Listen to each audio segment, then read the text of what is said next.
UNAC has international involvement in Brussels, Sweden, Berlin, and locations across Canada.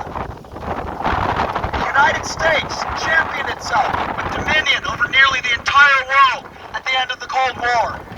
Since that time, the empire has more than doubled the size of NATO, the European extension of its own military, and fanned its reach across countless regions and countries around the entire world. Afghanistan has seen such an endless, stagnating war that the children of soldiers on both sides of the conflict fighting in the beginning could themselves fight in the end. Iraq has had its infrastructure and vitality obliterated and drained.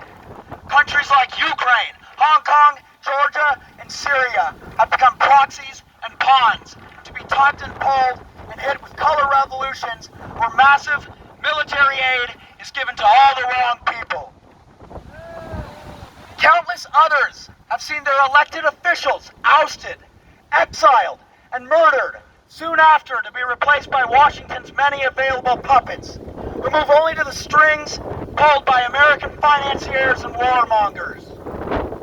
And if the bombs aren't dropping, then the sanctions will, and sanctions kill. A favorite of Uncle Sam is economic strangulation. Sanctions kill just as efficiently as mortars, just with more long-term suffering. Sanctions primarily target the civilian populations of countries while doing next to nothing to harm the governments. When McDonald's, Nike, Procter & Gamble, and countless other countries pulled out of Russia, thousands upon thousands of real, living workers lost their jobs and resources overnight. Workers who had absolutely nothing to do with their government's war.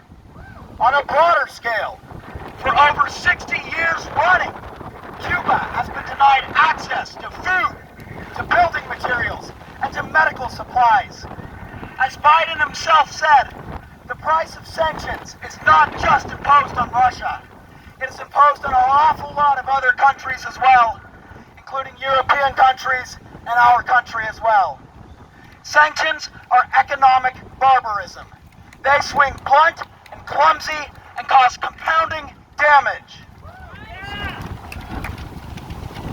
Second, the wars and sanctions of the United States have no possibility of peace.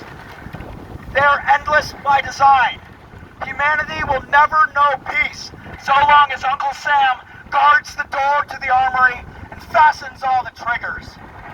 So we must remind ourselves, with the strongest of hearts and the loudest of voices, that we do not want what our government wants. We do not want endless oppression and endless bloodshed. We must remember that as families are ripped apart and villages are burned to the ground abroad, so too at home are people losing their jobs and their housing. And that gas will continue to go up, wages will continue to go down, and everything else will go up. War is a zero-sum game for the collective and only pays out to those who wage it. Stop the endless war, disband NATO, end NATO expansion, and challenge U.S. world domination. Yeah.